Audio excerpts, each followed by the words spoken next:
নমস্কার বন্ধুরা, আমার পাঁচফোন চ্যানেলে আপনাদের সবাইকে স্বাগত জানাই। বেশ কয়েকদিন হয়ে গেল রান্নার সেভাবে ভিডিও করা হয়নি, তাই আজ ভাবলাম কিছু না কিছু রেসিপি তো বানাতেই হবে। বাবা তো পুকুরে জাল দিচ্ছে, দেখি কি মাছ পাই সেভাবে রান্না করব। গত সপ্তাহে তো অনুষ্ঠান ছিল 3-4 দিন ধরে, এত লোকজন রান্না বান্না করতে খুবই ব্যস্ত ছিলাম, সেভাবে ভিডিও করা হয়নি। একা হাতে অত লোকের রান্না বান্না, সেই জন্য আর ভিডিও করা হয়নি। আর আমি তো একাই ভিডিও করি, সেই জন্য আর বিশেষ করে ভিডিও করতে পারিনি। আমাদের এই পুকুরে বেশি শিঙি, কই, ট্যাংরা এইসব মাছ বেশি হয়। এখানে দুটো মাঝারি সাইজের ট্যাংরা মাছ পেয়েছে। বাবা আবার ওদিকে জাল নিয়ে গেছে, দেখি কি মাছ পায়। আবার আমাদের এই পুকুরে অনেকবার রুই, কাতলা, মৃগেল ছাড়া হয়েছিল, কিন্তু মাছগুলো হয় না। এত পচানিতে সব মাছগুলো মরে যায়। বাবা মধ্যখানে একবার জাল ফেললো, তার মধ্যেই 4টে বড় সাইজের শিঙি আর একটা বড় সাইজের কই মাছ পড়েছে। শিঙি মাছগুলো বেশ বড় আছে আর কই মাছটাও বেশ বড় আছে। ওদিকে মাছ কটা বেছে নেবে, আমি সবজি কটা কেটে নেব। সব সবজি কটা কাটা হয়ে গেছে। আমি এখানে নিয়েছি আলু, গাজর, বিনস, পেঁপে, কাঁচকলা আর ডুমুর। 1 বাটি মতো কুলেখাড়া দিয়ে দেবো। এই সব সবজি দিয়ে আজকে শিঙি মাছে পাতলা ঝোল করব। ফোড়নের জন্য নিয়ে নিয়েছি 1/2 চামচ কালো জিরে, নুন, হলুদ গুঁড়ো, লঙ্কা গুঁড়ো, আদা, রসুন, কাঁচা লঙ্কা, গোলমরিচ বাটা, 2টো ছোটো সাইজের পেঁয়াজ কেটে নিয়েছি আর সর্ষের তেল। আর এখানে 4টে বড় সাইজের শিঙি মাছ আছে আর একটা কই মাছ। মাছগুলোর মধ্যে আমি নুন হলুদ মাখিয়ে নিয়েছি। সব শিঙি মাছের মধ্যেই ডিম ছিল, কই মাছেরও ডিম ছিল। প্রথমে আমি উনুনটাকে ধরিয়ে নেব। উনুনটা ধরে গেছে, এবার কড়াইটা বসিয়ে দেবো। কড়াই গরম হয়ে গেছে, এবার মাছ ভাজার জন্য কড়াইয়ে প্রথমে সর্ষের তেল দিয়ে দেবো। তেল গরম হয়ে গেছে, এবার মাছ কটা ভেজে নেব। এই মাছগুলো ভাজা হয়ে গেছে, এবার তুলে নেব। সব মাছগুলো আমি একইভাবে ভেজে নেব। সব মাছগুলো ভেজে নিয়েছি, এবার মাছের ডিমটা ভেজে নেব। মাছের ডিমে আমি বড়া করব না, মাছের ডিম শুধুই আমি কড়া করে ভেজে নেব। মেয়েগুলো শুধু মাছের ডিম ভাজা খেতেই ভালোবাসে। বিশেষ করে শিঙি মাছ, কই মাছ, ল্যাটা মাছ, মোরলা মাছ, অল্প অল্প যে মাছের ডিমগুলো থাকে, ডিমগুলো খেতে ভালোবাসে। তাই শুধুই ভেজে নেব মাছের ডিম কটা। মাছের ডিম 2 পিঠ ভালো করে কড়া করে ভাজা হয়ে গেছে, এবার তুলে নেব। বেশ কড়া করে ভাজা হয়ে গেছে। এরকম ভাজা এমনি খেতেও ভালো লাগে। এই তেলের মধ্যে আমি মাছের তরকারিটা করে নেব। তার জন্য 1 চামচ মতো কালো জিরে ফোড়ন দেবো আর 2টো ছোটো সাইজের পেঁয়াজ কুচি দিয়ে দেবো। হালকা নাড়াচাড়া করে নেব। পেঁয়াজটা হালকা ভাজা ভাজা হয়ে এসছে, এবার প্রথমে আমি বিনস আর গাজরটা দিয়ে দেবো। বিনস আর গাজর দিয়ে হালকা নাড়াচাড়া করে নেব।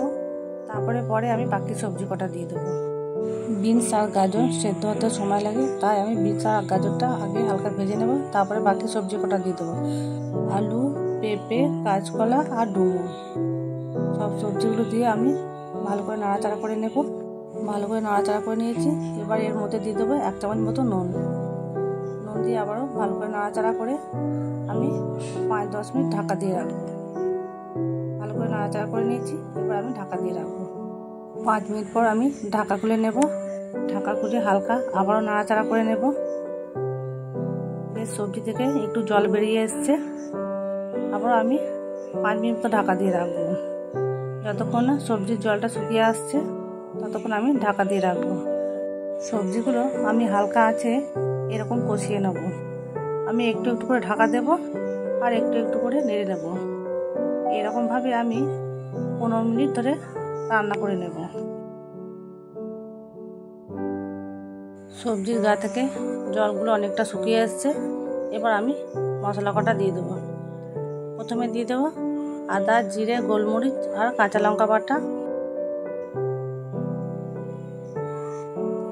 দিয়ে ভালো করে কষিয়ে নেব। যতক্ষণ না আদার কাঁচা গন্ধটা যাচ্ছে ততক্ষণ ভালো করে কষে নিতে হবে। এবার দিয়ে দেবো হলুদ গুঁড়ো আর লঙ্কা গুঁড়ো। হলুদ গুঁড়ো, লঙ্কা গুঁড়ো দিয়ে আবারও ভালো করে একটু কষিয়ে নেব। এর মধ্যে আমি একটু অল্প করে জল দিয়ে দেবো যাতে মশলাগুলো পুড়ে না যায়। জল দিয়ে আবারও ভালো করে কষিয়ে নেব। এইভাবে আমি 2-3 মিনিট কষিয়ে নেব। বন্ধুরা, শিঙি মাছ দিয়ে এরকম সুস্বাদু ও স্বাস্থ্যকর ঝোল রান্না করবেন, বাড়ির ছোট বড় সকলেরই ভালো লাগবে এবং শরীরের পক্ষে খুবই উপকারী এরকম শিঙি মাছের ঝোল। আপনারা একবার বাড়িতে বানিয়ে দেখবেন, খুব ভালো লাগবে। পরিমাণ মতো জল দিয়ে দিয়েছি, জল দিয়ে ঝোলটা অনেকটা ফুটে এসছে। এবার স্বাদ মতো নুন দিয়ে দেবো। আপনারা স্বাদ বুঝে নুন দেবেন। সবজিগুলো প্রায় সেদ্ধ হয়ে এসছে, আলু গাজর সব কিছু ভালো রকম সেদ্ধ হয়ে গেছে। এবার আমি দিয়ে দেবো কুলেখাড়া। কুলেখাড়া আমি প্রথমে দিইনি, কেননা কুলেখাড়া প্রথমে দিয়ে দিলে কুলেখাড়ার যে প্রোটিন পুষ্টি সব নষ্ট হয়ে যাবে। সবসময় কুলেখাড়া যদি কিছু দিয়ে রান্না করতে হয় সবসময় পরে দিতে হবে, নামানোর কিছুক্ষণ আগে দিয়ে দিতে হবে। কুলেখাড়া দিয়ে খানিকক্ষণ ফুটিয়ে নামিয়ে নিতে হবে। কুলেখাড়াগুলো বেশ সেদ্ধ হয়ে এসছে। এবার ভেজে রাখা মাছ কটা দিয়ে দেবো। মাছ কটা দিয়ে আবারও আমি 2-3 মিনিট হালকা আঁচে ফুটিয়ে নেব। মাছের ডিম কটা দিয়ে দেবো।